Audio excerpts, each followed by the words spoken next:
Is it a lot of pressure being a heartthrob? No. Do you ever look at Instagram accounts devoted to you being a heartthrob when you're feeling down? Yes, I do. Pedro Pascal has one weakness almost anyone sitting next to him quickly notices. The more seriously he tries to speak, the faster laughter finds its way in before his answers are finished. Put Pedro next to a close friend, a co-star, or an interviewer who enjoys teasing him, and that calm composure rarely lasts very long. Well, you're not supposed to say that. That's the first time. Oh. I gotta go. The people from Disney are waiting for you. He's Grogu. Grogu, yes. Yeah, but he's Baby Yoda, right? You know, just following the rules. Okay. So in the show, he's Baby Grogu, and but so what? You need a drink.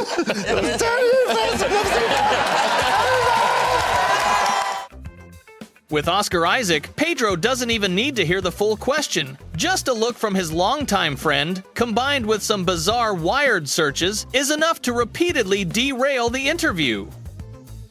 1922. Pedro Pascal, Dr. Fate. What's that? I think that's a character from the DC Comics, and people are curious if I'm playing Dr. Fate, and I'm here to tell you that. Pedro Pascal, is Nathan Fillion really Pedro Pascal? I think Pedro Pascal is really Nathan Fillion because... Is Pedro Pascal... is Pedro Pascal death? Why don't you answer that? He certainly is. Oscar would say that I was. Bella Ramsey has a similar effect. During the Last of Us press events, Pedro often starts his answers in complete seriousness, only to lose his train of thought the moment he glances sideways.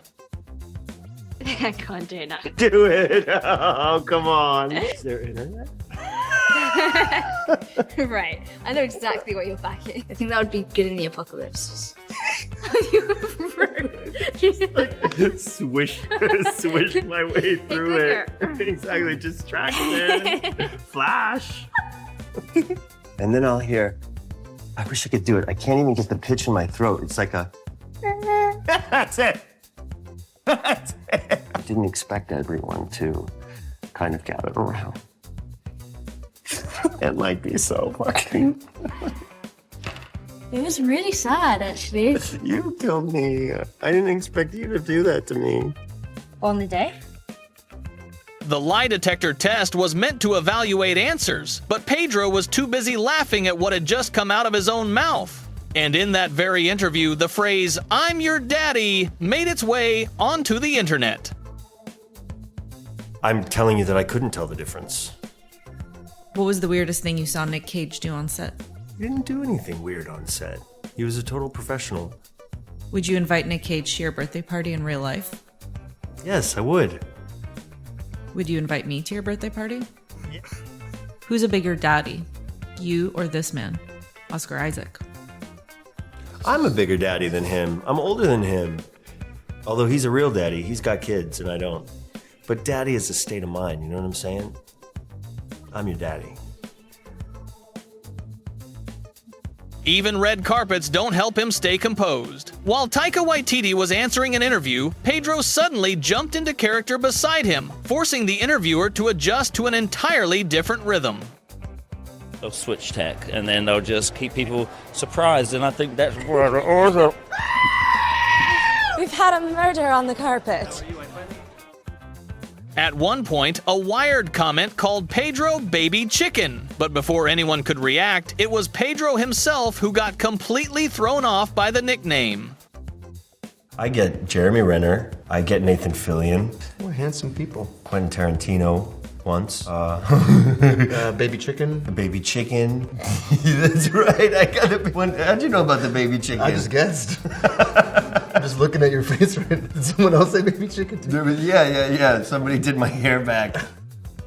Jimmy Fallon once met a different version of Pedro, one who tells stories with such a straight face that the harder you try to stay serious, the funnier everything becomes. That's how powerful Disney is. Exactly, and their technology is so sophisticated, they'll just replace a different AI, Pedro Pascal, exactly. This is March 1st on Disney Plus, by the way. That's when it premieres. Congrats on that. But let's talk about this. But now you've done that, and it was the biggest thing, and oh my gosh. And then there was Home Run, Narcos, Home Run, Mandalorian, Home Run, and then The Last of Us. Look. And then she turns to me, basically. She's like being she had a moment, there was a moment where she didn't have anybody to talk to. And she was like, Narcos, right? And I was like... Fat Albert dancing, yeah, exactly. I love it, yeah. Sitting on a talk show wasn't enough. Pedro even turned the interview desk into a small classroom, personally guiding Fallon through how to use a whip. Oh my God, what if this is like... What if this is one of those moments I look back on for the rest of my life? As like... All right, everyone that I never came back. No, this is gonna be great.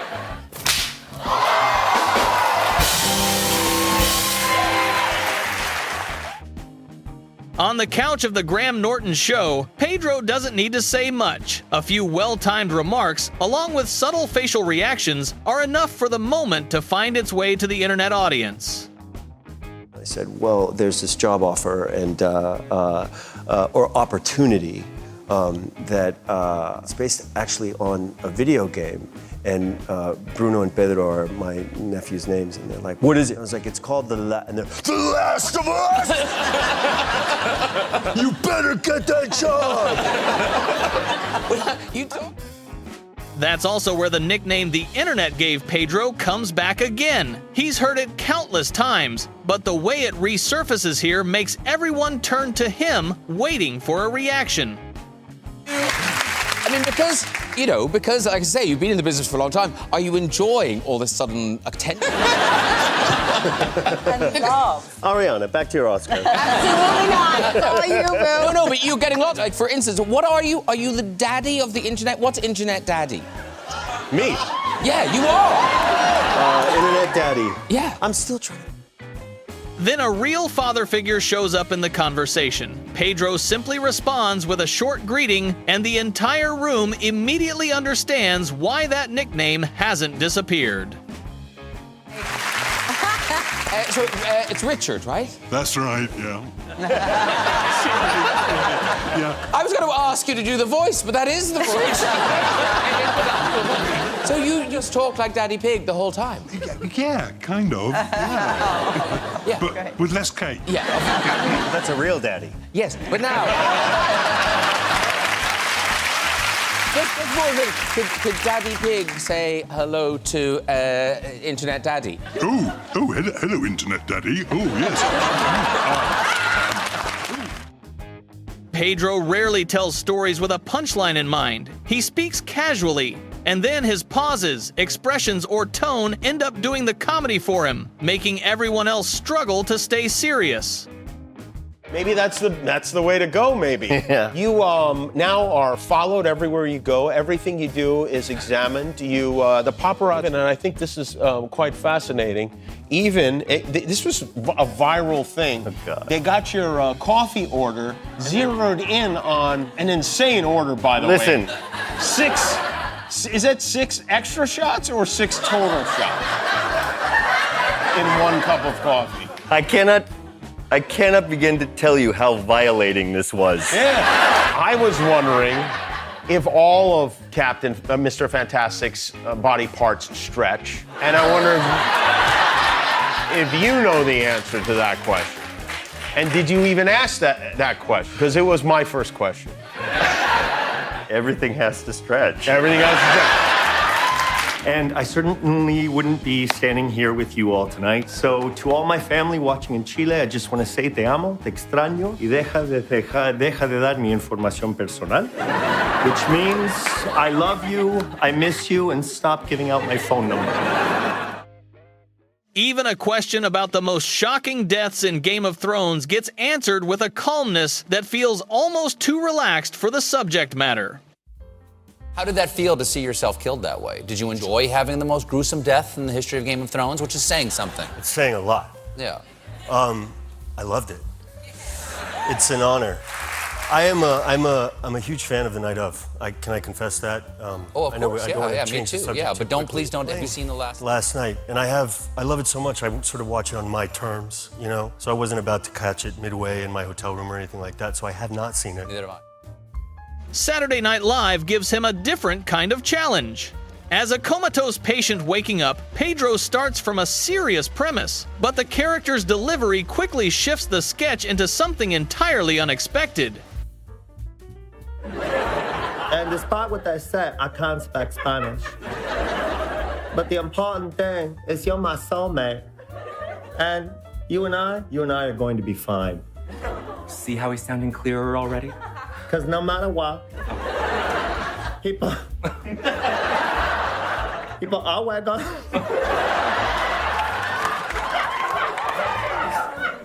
people always gonna do the job. As a teacher, the issue is no longer inattentive students, but the entire class being more focused on recording fan cams of the person standing at the front. And here's a new rule. As of today, do not make fan cams of school staff such as this.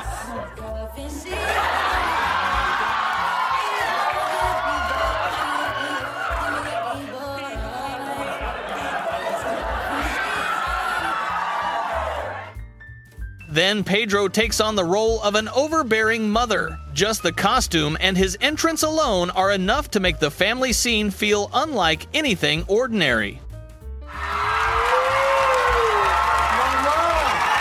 I didn't know you were here. Ay, amigo lindo, Dios mío, y la Virgen y los tres reyes. Mano, why you didn't tell me you were here? I kill you, I break your car. I miss you so much. When he got diagnosed with depression. Oh, Casey, no. What do you mean, mi sobrino got depression? Mi hijo does not have depression. He just likes the dark. Mama. No. Tried to get it when he was a kid. He said, Mommy, I'm depressed. Then I said, don't do that. Do something else. In a lie detector segment with Dakota Johnson, Pedro tries to answer everything with calm restraint. But the more he avoids eye contact, the harder it becomes for his words to stay fully composed. When I was 9. Oh, wow. Have you ever had any accidents while filming? Yes, I have. I've gotten hurt. For real. Me too. Yeah. Okay. What'd you get hurt on? I got whiplash. You got whiplash. From 50 Shades.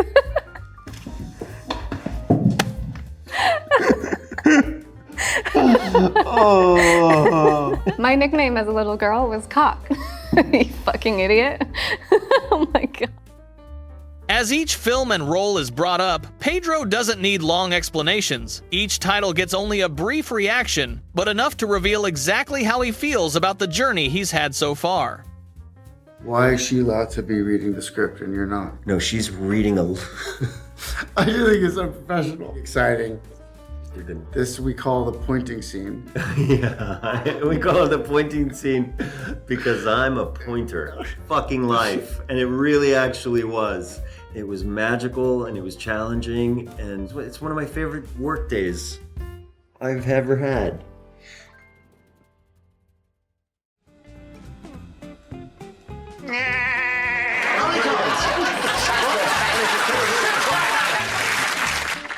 Right, the next round.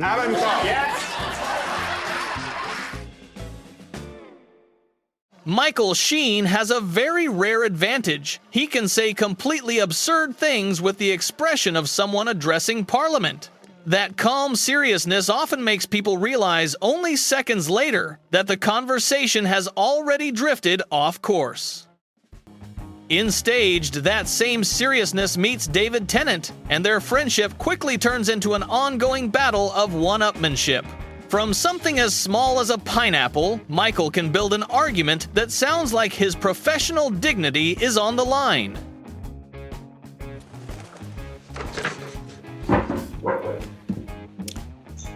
Very good.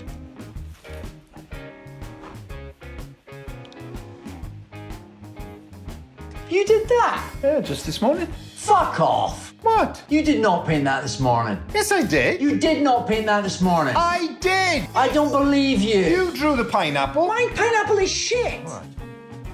Who gets credited first on a poster might seem trivial, but with these two actors, even the smallest positioning becomes a serious matter. And Michael enters that debate with striking intensity. First in Good Omens. So? So it's my turn. God, that's so childish. It's not about turns. Yes, it is. No, it isn't. Yes, it is. No, it isn't. Yes, it is. It's about alphabetical order. No, it isn't. Yes, it is. Sheen comes before Tenant. David comes before Michael. Oh, you got a middle name? John. Christopher! Christopher! The day he was awarded an OBE should have been entirely formal. Stepping away from royal formality, he often finds himself dealing with the way his friends use language. Even words like banging and James's big dog voice were enough to trigger a full Michael Sheen reenactment. Oh, it's banging, mate. Banging. Actually, now that I think about it, it's exactly the kind of thing that James called. Oh, mate. Mate. I saw you in that thing the other night. It was banging, he would say. That's my impersonation of James Corden. He would definitely say that. You know, he texted me yesterday and it opened. Big dog! Who calls someone big dog? Do I look like a big... I do look like a big dog. I've answered my own question there, haven't I? I do. I look like a hairy...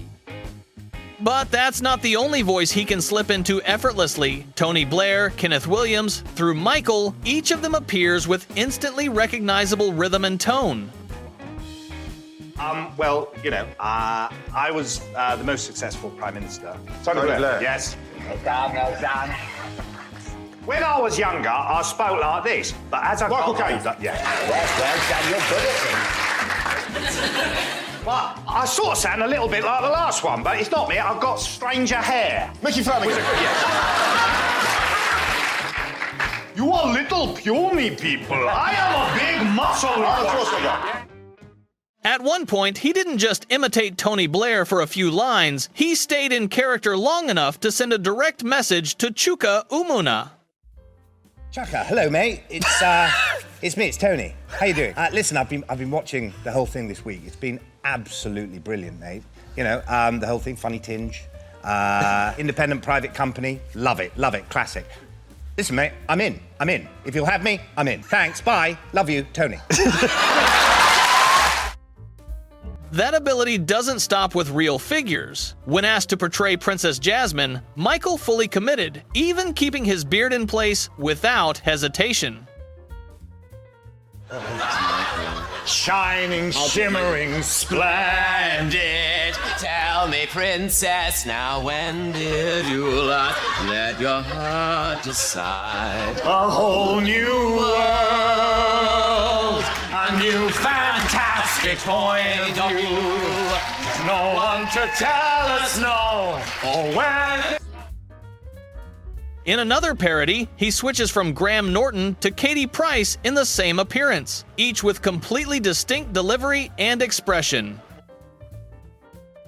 Hello. No. We've had an insight now, haven't we, Dave? Yeah. Okay, are you ready? Look, he's already I'm sitting not. like me. He's sitting like me. Help himself.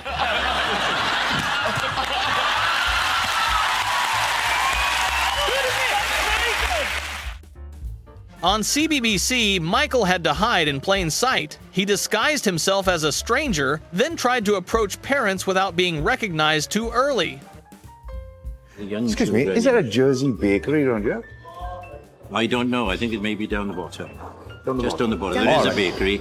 Wonderful, smell a rat. Sorry, thank you very much. So I can see you're in the middle of something, but I'm much obliged. I found it. Thank you very much. Okay. Thank you. So you'd recognise him if he was stood right next to you? Yeah, that's right. Yeah, that's right. Rob Beckett later joins him in a reenactment of The Graduate, a famous scene placed in the hands of two people who had no intention of treating it too seriously. I'd say a solid 4 out of 10. With a few Stellas and a shave. 8 or 9, but to be clear, you'd be having a shave and I'd be having a Stella.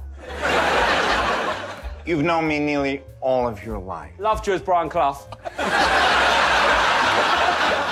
Tony Blair's all right, but Cloughy. Did you know I was an alcoholic?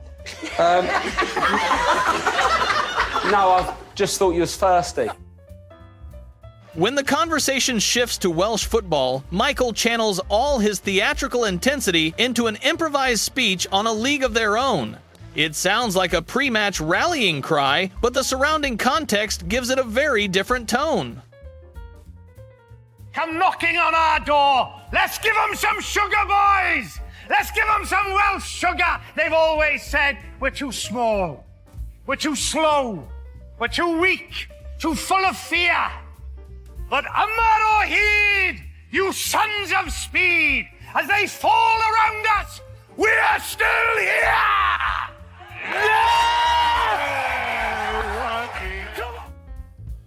Off stage, he often finds himself in situations with no script at all. Sometimes, even a casual, everyday conversation is enough to require more explanation than expected. Okay, all right, well, shall I send this text to everybody in Playful's phone? All right. Stressed, I know that. You are, aren't you, Mike? Yeah, there's a lot to process. So let's start with two tenants. We've got Georgia. That's David's wife. David's wife. Oh, both husband and wife. Yeah. Georgia, straight to the point. There's no way you do Pilates.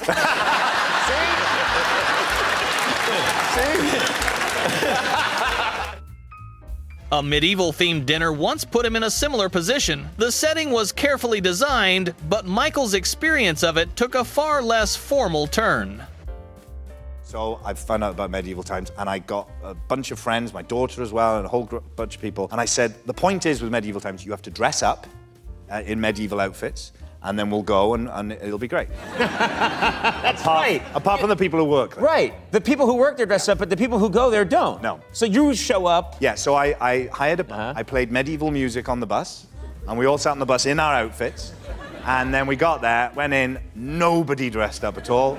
And then I laughed and laughed. As everyone kind of went, what? Michael usually responds very calmly, but it's often his restraint that makes the situation even more drawn out.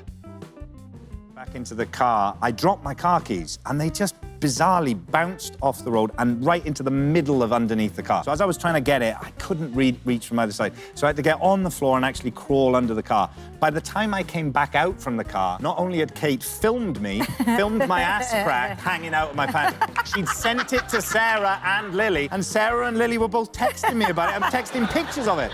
That is my life.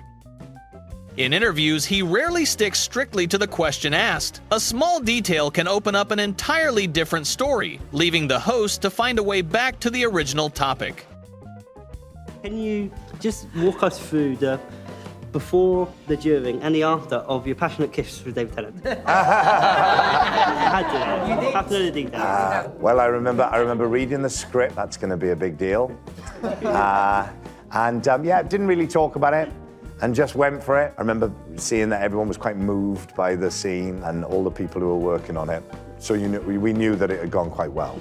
Yeah, and now we never talk about it. Jacob. Hello, Jacob. Lovely to meet you. My first question is, was John Taylor from Duran Duran your first ever... He absolutely was, yes. I thought he was the most beautiful person I'd ever seen, man or woman. It's difficult to know how to explain these things, but I think the polite show is auto-manipulation. Which one? So a car is involved. Well, but also, you're pleasuring yourself. Although when I say it with an American... Is that wrong? Yeah, it often doesn't give. It can often be more like a small back. Sometimes the conversation turns into a live debate on air. Michael doesn't raise his voice much, he simply maintains his seriousness and continues building his argument. 2, 3. Wasch nasch. Regenborg is nasch. Lachinde brava. Van maar de wiesnack. Van de kinderboel. Oh, fire, please. Go, go, go! And if you agree to the terms and conditions, click I accept!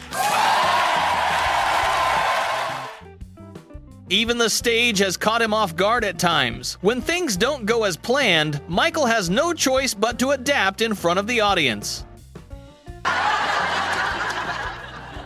Ah, I've been expecting you, Mr. Bond. You must now be a sexual expert. I'm laying this on you. Another thing I'm envious about, but have you picked up some tips? Absolutely none.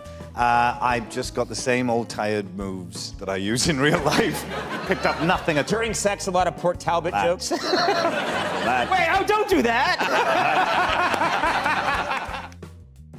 The rivalry with David Tennant in Staged still has one force strong enough to interrupt it. When Judi Dench appears, both quickly realize their usual competitive rhythm may not be enough.